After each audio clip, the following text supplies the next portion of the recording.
Syaratnya untuk bersahabat tetap ya self love. Tidak boleh konyol. Jadi mencintai diri sendiri. Lend yourself to others, but give yourself to yourself. Boleh kamu pinjamkan dirimu untuk orang lain, tapi berikan dirimu untuk dirimu sendiri. Jadi bersahabat bukan berarti bunuh diri, melenyapkan dirimu sendiri, enggak. Yang tadi berkorban, memberi untuk sahabat itu meminjamkan dirimu untuk orang lain, bukan memberikan dirimu untuk orang lain. Jadi engkau juga harus tegak di atas kakimu. Bagaimana engkau bisa membantu sahabatmu? Bagaimana engkau bisa menolong sahabatmu kalau engkau sendirilah perlu ditolong, perlu dibantu? Enggak. Jadi tetap harus bisa berdiri di atas kakinya sendiri. Makanya kata De Montaigne, a wise man never lost anything if he has himself. Orang bijaksana itu tidak pernah kehilangan apapun selama dia punya dirinya sendiri. Jadi cinta diri jadi syarat.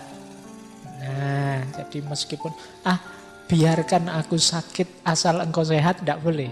Nah kalau kamu sakit nanti malah menyusahkan sahabatmu. Aku miskin tidak apa-apa asal engkau kaya. Ya nanti sahabatmu kamu minta utang terus. Jadi tidak, ya kamu harus kuat, kamu harus berdaya, kamu harus tegak. Makanya kadang-kadang demi dirimu itu ya dengan sahabat itu kadang ya ada cueknya, ada ignoran itu kadang-kadang capek aku sama kamu, itu menjauh sebentar nanti balik lagi tidak masalah. Maka kata De Montaigne, ignorant is the softest pillow of which man can rest his head. Sikap cuek itu bantal yang paling lembut di mana seseorang dapat meletakkan kepalanya. Dalam hidup ini kadang-kadang ada banyak hal berat, termasuk dalam persahabatan. Nah, solusi paling mudah apa? Cuek, ignorant. Tugas belum selesai, ujian bersusul-susulan, pacar nganggep itu kan urusan wae bertumpuk-tumpuk. Cara paling mudah apa?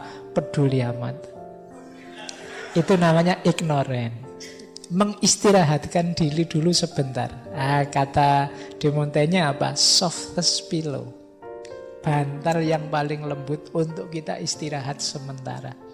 Tidak usah dipikir dulu semuanya, istirahat dulu. Nah ini hidup itu kita harus punya sandaran, punya bantalan. Tidak kok kenceng terus. Nanti terlalu sering kenceng, nanti kamu tidak lama stroke, stres, gangguan jiwa. Santai lah. Jadi di dunia ini, saya tadi baca tidak sengaja itu, setiap 40 detik ada satu orang bunuh diri. Lu bayangkan kita ngaji 2 jam.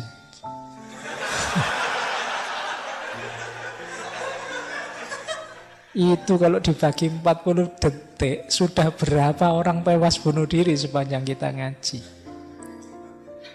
Jadi mengerikan ya jumlahnya. Di Indonesia ini jumlah orang yang sakit jiwa diperkirakan sekitar 16 juta. Meskipun hanya 10% yang sadar dia sakit jiwa dan mau berobat ke rumah sakit jiwa. Sisanya 90% mungkin sebagian juga ngaji malam hari ini. Jadi kamu tidak sadar padahal sakit jiwa. Maka kata De Montaigne antara lain tadi, ayo ignoran lah sekali-sekali. Tidak harus mikir semua masalah. Kadang-kadang kamu itu hidup santai-santai mikir masalah besar-besar. Woyo ambil nafas, Pak gimana Pak ini? Dunia digital ini sudah disrupsi, wis kaboten mikire. Ngapain kamu memanggul problem-problem besar peradaban? Ya untuk santai-santai ndak apa-apa. Untuk omong kosong seperti tadi ndak apa-apa lah. Ning yo aja mikir tenanan. Itu jadi kita nikmati hidup ini sekadar kemampuan kita. Nah, kadang-kadang perlu ignorance tadi. Wah, ini ada masalah bla bla bla. Yalah, peduli amat sih, penting aku santai dulu. Seneng-seneng dulu ndak masalah. Nah, biar ndak sakit jiwa tadi ya. Self love termasuk urusan sahabat tadi ya. Yo sahabat berkorban untuk sahabat yo. Yang sahabatin jenggeli terus yo, sekali-sekali ignoran ndak masalah. Meskipun nanti kembali lagi. Nah, ketemu sahabat kok tiap hari minta tolong terus itu kan kamu jengkel.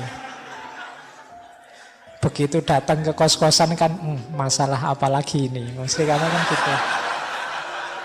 Jadi yo oke ya, jadi ya wis sekali-sekali ignoran lah, ndak usah dipikir lagi. Baik, nah menarik gagasannya tadi ya De Montaigne tentang salah satu yang sering dihubungkan dengan persahabatan, yaitu pernikahan.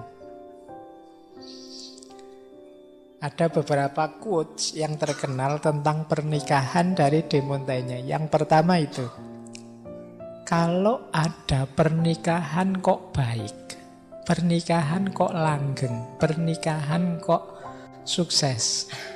Kata De Montaigne karena corak persahabatannya kuat. Jadi maka ini nanti diwarisi gagasan ini oleh Nietzsche. Jadi cara milih pasangan hidup yang baik adalah carilah yang layak dijadikan sahabat, yang paling mungkin jadi sahabatmu. Nah, jadi ini rumus kata De Montaigne. Pernikahan itu kan bertemunya dua jiwa. Nah, akan bisa langgeng kalau polanya pola persahabatan. Jadi ini rumusnya. Jadi persahabatan setelah menikah itu luar biasa. Tapi persahabatan sebelum menikah berarti kamu ditolak tadi. Kamu diajak sahabatan saja. Jadi if there is such a thing as a good marriage, it is because it resembles friendship rather than love. Bukan cinta, tapi persahabatan. Karena dalam persahabatan ada unsur mutual, kerjasama, saling memahami, dan lain sebagainya. Itu pendapatnya yang pertama. Menarik pendapatnya yang kedua. A good marriage would be between a blind wife and a deaf husband. Pernikahan yang baik itu adalah antara istri yang buta dan suami yang tuli. Nah, karena nanti banyak masalah yang muncul karena istri yang melihat kemana-mana. Akhirnya iri sama tetangganya, sama yang lain, terus nuntut suaminya dan lain sebagainya. Nah, maka istri yang buta atau yang istri-istri latihan tidak terlalu melihat kemana-mana. Apalagi kalau pas jalan-jalan di mall, wah itu kalau sudah lihat kemana-mana alamat itu. Ingin ini, ingin itu dan macam-macam. Atau iri dengan yang lain-lain. Melihat kemana-mana berarti tuntutan yang macam-macam, yang kadang-kadang menyusahkan. Maka kalimatnya between blind wife. Kalau suami dituntut yang deaf. Deaf itu tuli. Tuli itu maksudnya tidak mudah terpengaruh. Laki-laki itu panutan, kepala dalam rumah tangga. Kalau dia mudah terombang-ambing, mudah terpengaruh, sulit dia memegang kemudi kendalinya rumah tangga. Dia harus punya prinsip dan teguh, tidak mudah tergoda. Nah, jadi berarti deaf bisa juga diartikan tidak mudah tergoda rayuan perempuan yang lain. Termasuk ndak mudah stres mendengar cerewetnya istri. Ndak mudah, itu namanya div. Jadi laki-laki latihanlah menuli, tidak mudah terpengaruh. Perempuan jaga pandangan, latihan tidak melihat kemana-mana yang membuat hati tidak tenang.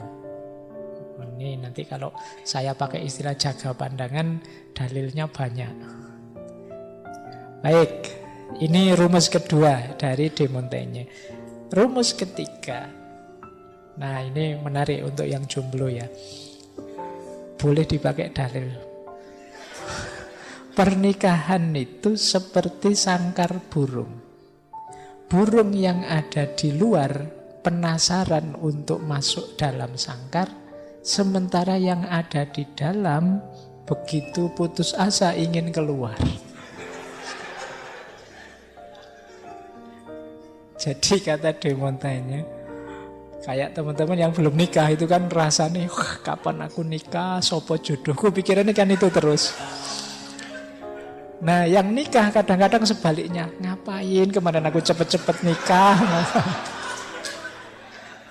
Jadi sama saja, yang sudah masuk, terlanjur masuk, pingin keluar, yang di luar pingin masuk. Nah itu nanti uraian sendiri ya. Ini saya bilang tadi De Montaigne itu pengalamannya sendiri. Jadi dia melihat itu. Mungkin dia melihat orang-orang yang belum nikah betapa gelisahnya untuk pingin menikah. Sampai kalau ditanya kapan nikah, stresnya luar biasa. Sementara yang sudah nikah juga begitu. Kewapok-kapok, aduh ngapain kemarin cepet-cepet ke susu. Jadi, nah ini sebenarnya quotes dari De Montaigne ini mengajarkan kita untuk yang pertama, ya segala sesuatu mari dijalankan secara sadar, secara kritis, tidak hanya ikut-ikutan. Kalau memang mau nikah ya atas keputusan, pilihan, keinginan kita sendiri. Ndak nikah pun begitu. Dan setiap tindakan di balik itu ada tanggung jawab di baliknya. Milih ndak nikah atau milih nikah ada konsekuensi dan tanggung jawabnya. Maka mari jadi orang yang bertanggung jawab. Baik, jadi ini persahabatan yang dihubungkan dengan pernikahan. Jadi rumus pernikahan yang bahagia, persahabatan.